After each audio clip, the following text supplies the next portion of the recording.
We were alone in the carriage, but we sat in silence. My uncle examined all his pockets and his traveling bag with the minutest care.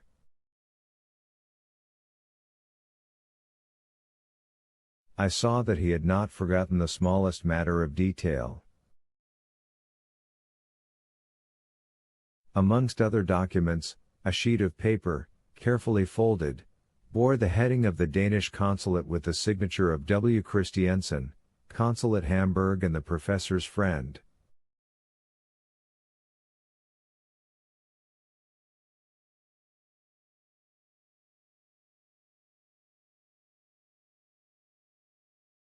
With this we possess the proper introductions to the governor of Iceland. I also observed the famous document most carefully laid up in a secret pocket in his portfolio.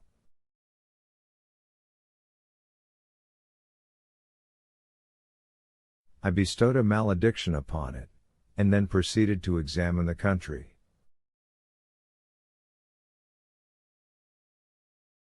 It was a very long succession of uninteresting loamy and fertile flats, a very easy country for the construction of railways, and propitious for the laying down of these direct level lines so dear to railway companies.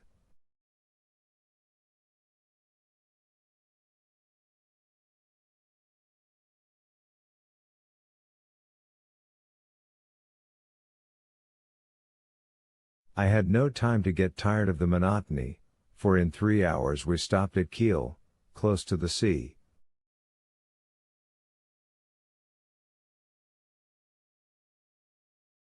The luggage being labeled for Copenhagen, we had no occasion to look after it. Yet the professor watched every article with jealous vigilance, until all were safe on board.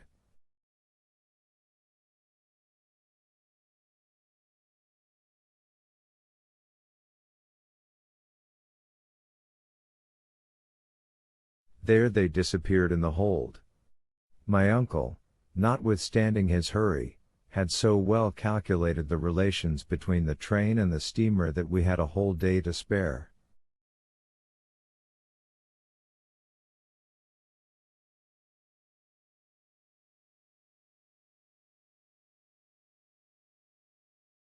The steamer Eleonora did not start until night. Then sprang a feverish state of excitement in which the impatient irascible traveler devoted to perdition the railway directors and the steamboat companies and the governments which allowed such intolerable slowness.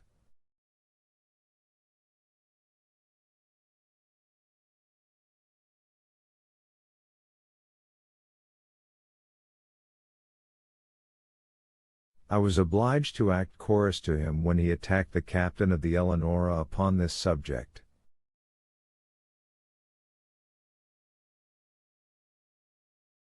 The captain disposed of us summarily. At Kiel, as elsewhere, we must do something to while away the time. What with walking on the verdant shores of the bay within which nestles the little town, exploring the thick woods which make it look like a nest embowered amongst thick foliage, admiring the villas, each provided with a little bathing house, and moving about and grumbling, at last 10 o'clock came.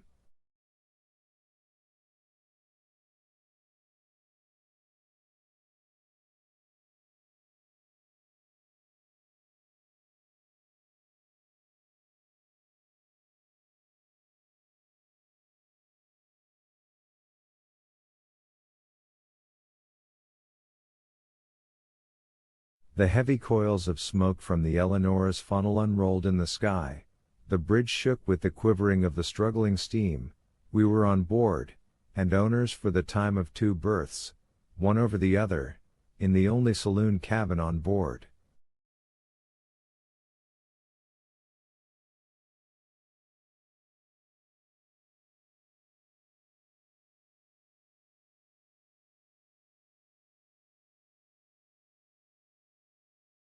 At 1/4 the moorings were loosed and the throbbing steamer pursued her way over the dark waters of the Great Belt.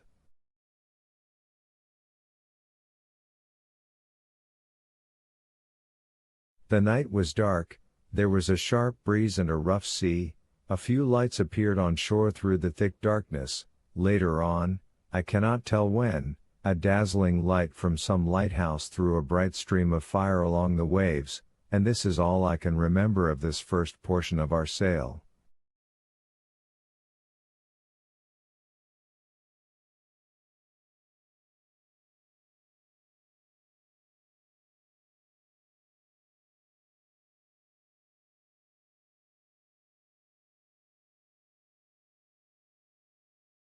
At 7 in the morning we landed at Corsair, a small town on the west coast of Zealand.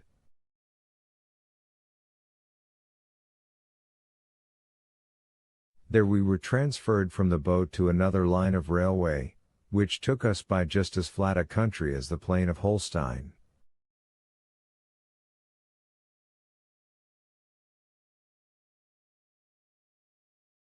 Three hours traveling brought us to the capital of Denmark. My uncle had not shut his eyes all night. In his impatience, I believe he was trying to accelerate the train with his feet. At last he discerned a stretch of sea. "The Sound!" he cried. At our left was a huge building that looked like a hospital. "That's a lunatic asylum," said one of our traveling companions.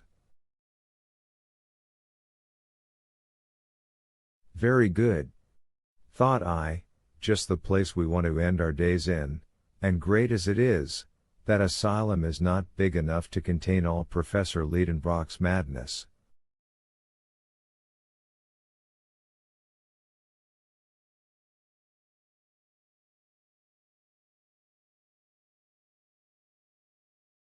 At 10 in the morning, at last, we set our feet in Copenhagen. The luggage was put upon a carriage and taken with ourselves to the Phoenix Hotel in Bredegate.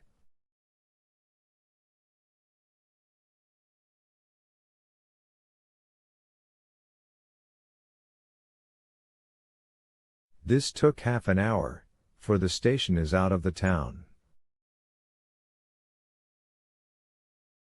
Then my uncle, after a hasty toilet, dragged me after him.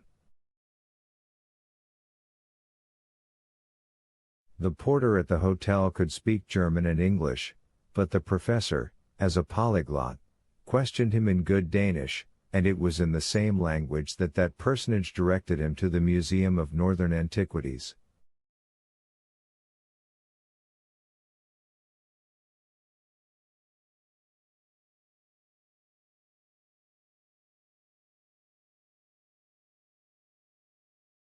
The curator of this curious establishment, in which wonders are gathered together out of which the ancient history of the country might be reconstructed by means of its stone weapons, its cups and its jewels, was a learned savant, the friend of the Danish consul at Hamburg, Professor Thomsen.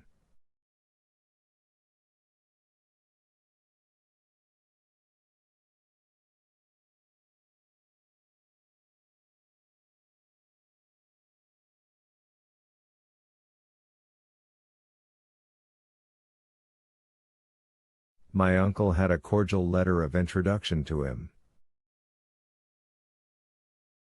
As a general rule, one savant greets another with coolness. But here the case was different.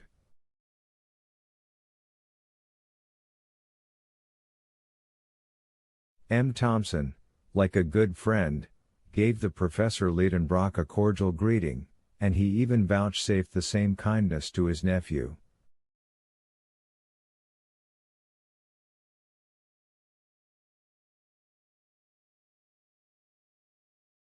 It is hardly necessary to say the secret was sacredly kept from the excellent curator. We were simply disinterested travelers visiting Iceland out of harmless curiosity.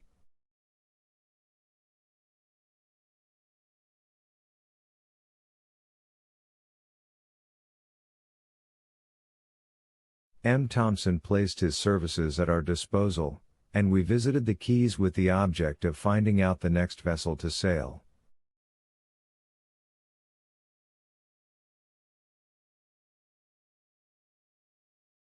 I was yet in hopes that there would be no means of getting to Iceland. But there was no such luck.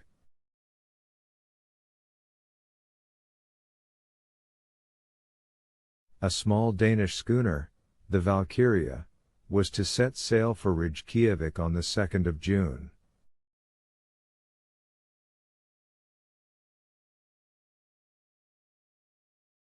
The captain, M. Björn, was on board. His intending passenger was so joyful that he almost squeezed his hands till they ached.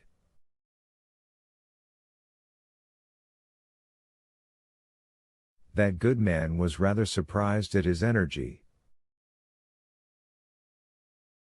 To him it seemed a very simple thing to go to Iceland, as that was his business, but to my uncle it was sublime.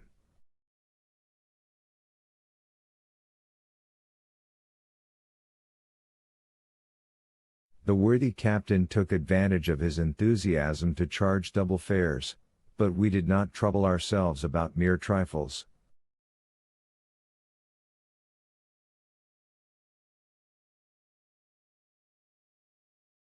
"You must be on board on Tuesday, at 7 in the morning," said Captain Björn, after having pocketed more dollars than were his due.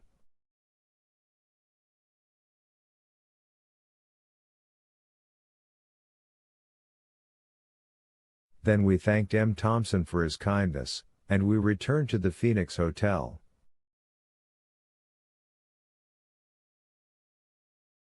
"It's all right, my uncle repeated.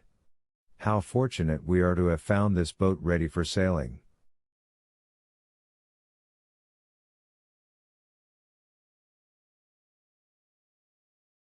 "Now let us have some breakfast and go about the town." We went first to Kongsnytorv, an irregular square in which are two innocent-looking guns, which need not alarm anyone.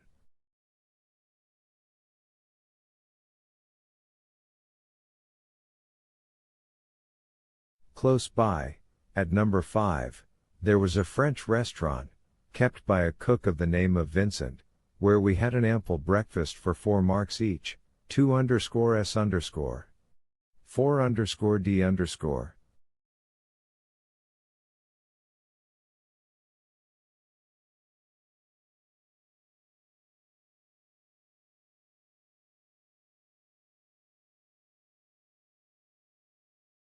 Then I took a childish pleasure in exploring the city. My uncle let me take him with me, but he took notice of nothing, neither the insignificant King's Palace, nor the pretty 17th-century bridge, which spans the canal before the museum, nor that immense cenotaph of Thorvaldson's, adorned with horrible mural painting, and containing within it a collection of the sculptor's works, nor in a fine park the toy-like chateau of Rosenberg, nor the beautiful Renaissance edifice of the Exchange, nor its spire composed of the twisted tails of 4 bronze dragons, nor the great windmill on the ramparts, whose huge arms dilated in the sea breeze like the sails of a ship.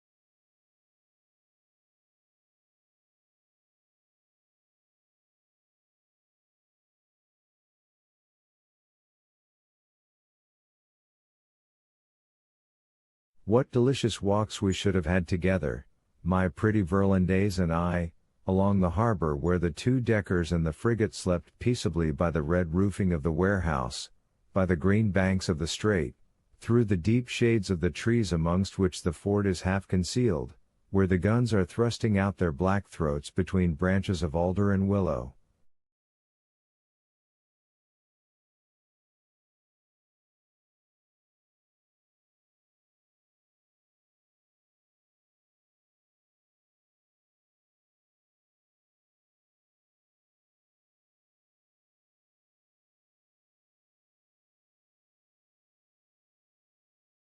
But, alas, Graben was far away, and I never hoped to see her again.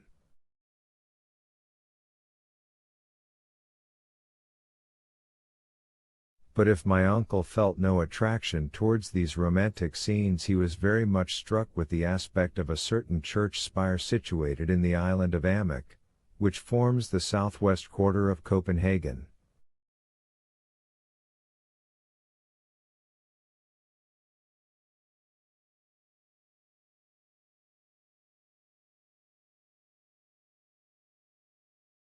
I was ordered to direct my feet that way.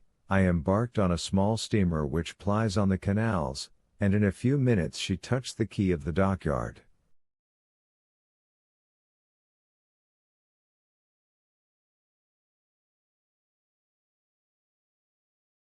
After crossing a few narrow streets where some convicts, in trousers half yellow and half grey, were at work under the orders of the gangers, we arrived at the Vorfrelsers Kirk.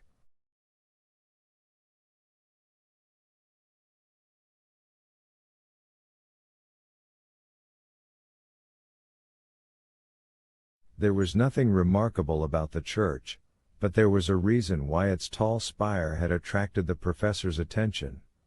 Starting from the top of the tower, an external staircase wound around the spire, the spirals circling up into the sky.